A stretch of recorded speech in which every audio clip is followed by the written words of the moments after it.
ہے اور طاق کو پسند فرماتا ہے. اور الحمدللہ ہم امت محمدیہ صلی اللہ علیہ وسلم کو بھی شب قدر جو 1000 مہینوں سے افضل رات ہے، اس رات کو طاق رات رمضان کی 21ویں شب، 23ویں شب، 25ویں شب، 27ویں شب اور 29ویں شب کو تلاش کرنے کا حکم دیا گیا ہے. طاق رات اور شب قدر کے تعلق سے بتا کر انشاءاللہ رمضان کی عظمت و فضیلت کی طرف پڑھنا چاہوں گا. حضور نبی پاک صلی اللہ علیہ وسلم کا حدیث میں واقعہ بیان ہے، وارد ہوتا ہے واقعہ کہ آقا علیہ الصلوۃ والتسلیم کو اللہ تبارک و تعالیٰ نے یہ علم عطا فرما دیا کہ اے حبیب، ہم آپ کی امت کو ایک ایسی رات عطا فرما رہے ہیں جو 1000 مہینوں سے افضل ہے. اور اس رات کی تاریخ کو بھی اللہ کے حبیب کے علم میں اللہ تبارک و تعالیٰ نے عطا فرما دی بات. لیکن ہوتا یہ ہے کہ نبی پاک صلی اللہ علیہ وسلم جب اللہ کے اس پیغام کو لے کر ایک مقام سے گزر رہے تھے، چند لوگ، چند افراد وہاں پر جو ہے جھگڑ رہے تھے، ایک دوسرے سے لڑ رہے تھے اور ایک دوسرے سے جو ہے مقابلہ کر رہے تھے.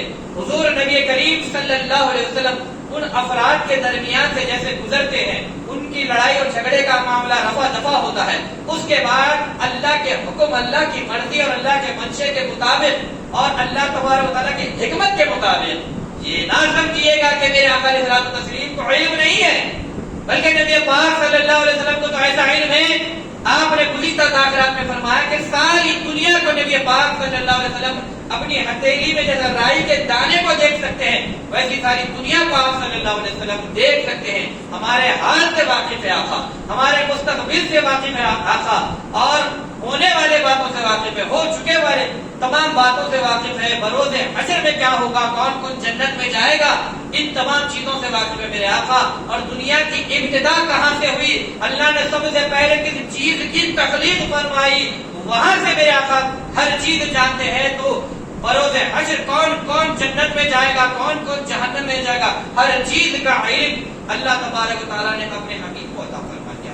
وہ حبیب غیب جاننے والے سیدھے اعلیٰ حضرت فرماتے ہیں، اور کوئی غیب کا تم سے نہا ہو بلا، اور کوئی غیب کیا تم سے نہا ہو بلا، جب نہ خدا ہی چھپا، تم پہ کروڑوں درود، تم پہ کروڑوں سلام. بابا کے بلند درود پاک پڑھیں.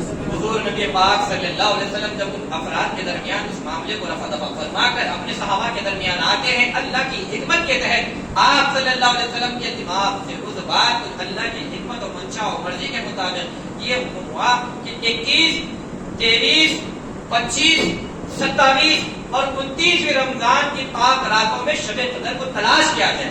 انہی 5 راتوں میں سے کوئی ایک رات ہے جن میں 83 سال کا ثواب، 1000 مہینوں کو جیسا کہ مولانا نے بتایا کیلکولیشن کیا جائے تو مور دین 83 ایئرز ہوتا ہے اس کا حساب، 83 سال کی عبادت کا ثواب. تو الحمدللہ بفضل اللہ تعالی ہر سال کی طرح اس سال بھی المدینہ ایجوکیشن سوسائٹی اپنے تلاش شب قدر کے پروگرام کی طرف رواں دوا ہے. آج دوسرا پروگرام ہے.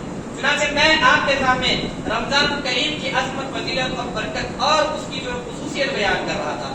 حاضرین کرام، اللہ تبارک و تعالی رمضان الکریم اس لیے نازل فرمایا کہ رمضان میں بندوں کی بخشش ہو جائے، مغفرت ہو جائے، نجات ہو جائے. کیونکہ اللہ نے رمضان کے عشروں کو 3 حصوں میں تقسیم فرما دیا. عشرہ کہتے ہیں 10 کو، عربی کی تعداد میں عشرہ یعنی کہ 10 کو کہا جاتا ہے. تو رمضان کے مہینے میں 10 10 10 اس طرح سے 3 عشرے ہوتے ہیں. تو پہلے عشرے کو اللہ نے رحمت کا بنا دیا، جس میں اللہ کی رحمت ہم تمام بندوں پر اللہ نچھاور فرماتا ہے. دوسرا عشرہ مغفرت کا فرمایا اللہ تبارک و تعالیٰ نے، جس میں اللہ تبارک و تعالیٰ ہم امت محمدیہ صلی اللہ علیہ وسلم کی بے حساب مغفرت فرماتا ہے. جیسا کہ میں نے گزشتہ نشست میں آپ کو کہا کہ اللہ نہ صرف ہم امت محمدیہ جو زندے ہیں ہم پر کرم کا معاملہ فرماتا ہے، بلکہ قبرستانوں میں جو مردے ہیں، جو آرام کر رہے اپنی اپنی قبور میں، اپنی اپنی قبروں میں، ان تمام اللہ کے بندوں پر اللہ اگر چاہے تو ان تمام پر سے اپنے جو ہے قبروں سے عذاب کو دور فرماتا ہے. یہ اللہ کی شان ہے.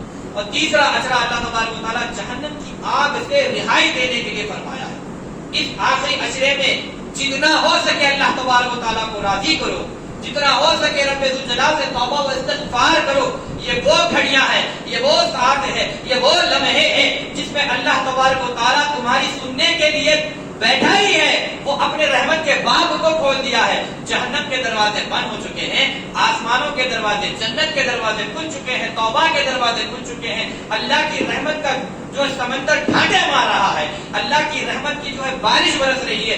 ضرورت اس بات کی ہے کہ المدینہ ایجوکیشن سوسائٹی جیسے ایک مبارک پلیٹ فارم پر آ جائے اور نبی پاک صلی اللہ علیہ وسلم اور کل اولیاء کی محبت میں بیٹھ کر آپ علم دین سیکھے، اس پر عمل کرے اور اپنے گھروں، اپنے دوست احباب تک جا کر اس علم اور اس دین کی بات کو بتائے۔ یہاں پر آپ کا بیٹھنا کوئی رائے گا نہیں جائے گا، یہاں پر آپ کا بیٹھنا ایک ایک لمحہ عبادت میں شمار ہوگا، ایک ایک لمحہ آپ کا نیکی و ثواب میں شمار ہوگا۔ ایسے ہی فائرنگ نہیں کر رہا ہوں، بلکہ حدیث میں آتا ہے کہ جہاں اللہ اور اللہ کے حبیب کا ذکر ہوتا ہے وہاں رحمت کے فرشتے اپنے پروں سے اس محفل کو ڈھانک لیتے ہیں اور رحمت کے تھالیوں کو اڑیل دیتے ہیں۔ اللہ سوال پہ کئی حدیثوں کا مجموعہ اور اس کا میں مفہوم بیان کروں۔ اللہ پوچھے گا کہ فرشتوں کہاں سے آ رہے ہو؟ فرمایا گیا کہ اللہ ہم اس وقت ہندوستان، حیدرآباد، مدینہ کالونی اور یہاں جہنما سینٹرل اسکول میں بوائز سیکشن میں وہاں سے ہوتے ہوئے آ رہے تھے۔ کیا دیکھا؟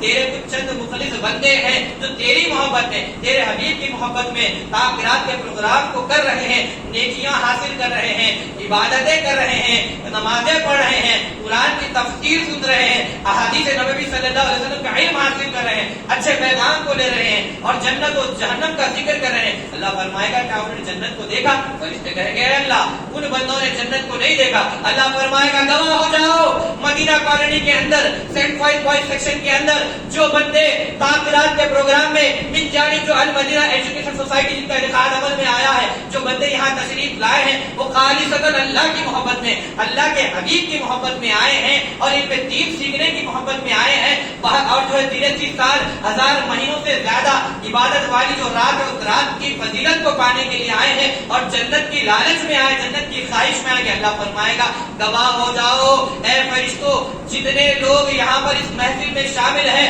میں نے ان تمام کی مغفرت فرما دی۔ کہہ دو سبحان اللہ۔